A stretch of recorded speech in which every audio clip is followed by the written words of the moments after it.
যে আন্দোলন, সেই আন্দোলনে যেন বাইরের কোনো শক্তি ঢুকতে না পারে এবং সেই আন্দোলনে ছাত্রদল থেকে শুরু করে সাধারণ মানুষের, বাংলাদেশের সকল মানুষের একটি ইচ্ছা রয়েছে যে এই হত্যার বিচার হোক এবং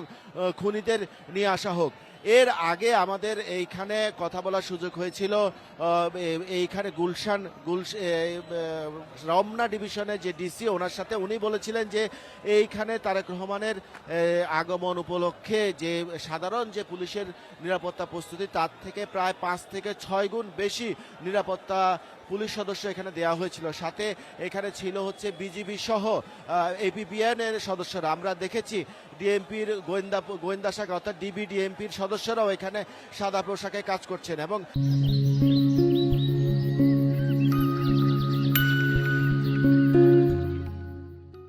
আমরা দেখছি যে সাধারণ মানুষের, বিএনপির নেতাকর্মী ছাড়াও সাধারণ মানুষের যে একটি উপস্থিতি, সেই উপস্থিতি অন্যান্য যে কোনো অনুষ্ঠান বা যে কোনো রাজনৈতিক প্রোগ্রামের চেয়েও বেশি। এবং এইখানে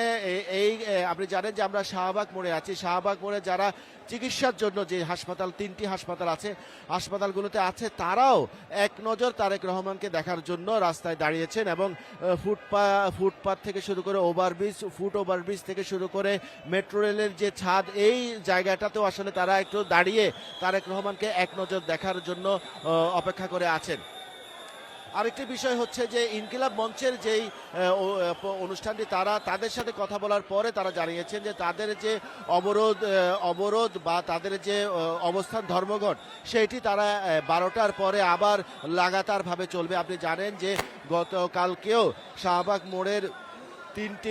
4টি প্রবেশপথই বন্ধ ছিল। আজকে সকালে এসেও আমরা দেখেছি যে শাহবাগ মোড়ের যে অবরোধটি আছে সেটি ছিল, কিন্তু তারেক রহমানের আসার প্রেক্ষিতে এই অবরোধের একটি সাইড খুলে দেওয়া হয়েছিল। অর্থাৎ আপনি জানেন যে উনি শেরাটন হোটেলের যে মোড়টি, সেই মোড়টি থেকে শাহবাগে ঢুকেছেন এবং এই শাহবাগে ঢোকার পথে এই রাস্তাটি আসলে খুলে দেওয়া হয়। ইনকিলাব মঞ্চের নেতাকর্মীরা বলছেন যে তারা এই পথটি আসলে এখন খুলে দিয়েছেন এবং তারেক রহমান 12টার মধ্যে বা এর কাছাকাছি সময় এখান থেকে চলে যাওয়ার পরেও ওনারা আবার এখানে অবস্থান করবেন এবং তাদের যে দাবি, 3 দফা দাবিতে তাদের যে আন্দোলন, সেই আন্দোলন তারা করবেন এবং হাদির যেই হত্যাকারী, তাদেরকে গ্রেফতার এবং উপদেষ্টাদের পদত্যাগের যে দাবি তাদের ছিল, সেই দাবির প্রেক্ষিতে তারা এই আন্দোলন করে যাবেন। এখন শাহবাগ মোড়ে আসলে আমরা দেখতে পাচ্ছি যে মূল যে রাস্তাটিতে তারেক রহমানের সম্ভাব্য যে রাস্তাটিতে উনি ফিরে যাবেন, অর্থাৎ নির্বাচন কমিশনের আগারগাঁওয়ের দিকে যাবেন, সেই রাস্তাটিতে আপনি দেখতে পাচ্ছেন যে সেই রাস্তাটিতে নেতাকর্মীরা, সকালে ছাত্রদলের নেতাকর্মীরা থাকলেও এখন বিভিন্ন থানার ইউনিট এবং বিভিন্ন দলের, অর্থাৎ স্বেচ্ছাসেবক দল, শ্রমিক দল, বিএনপি, ছাত্র দলের নেতাকর্মীরা আছেন এবং আমরা দেখতে পাচ্ছি যে ঢাকা বিশ্ববিদ্যালয়ের আশপাশের যেসব থানা রয়েছে, রমনা,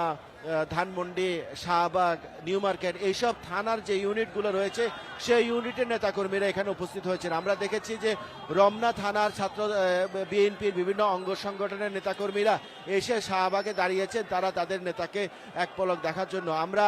আরেকটি সূত্রের খবর পেয়েছি যে এই শাহবাগ থেকে আগারগাঁও যাওয়ার পথে বিএনপির বিভিন্ন যে থানার নেতৃবৃন্দ এই মুহূর্তেই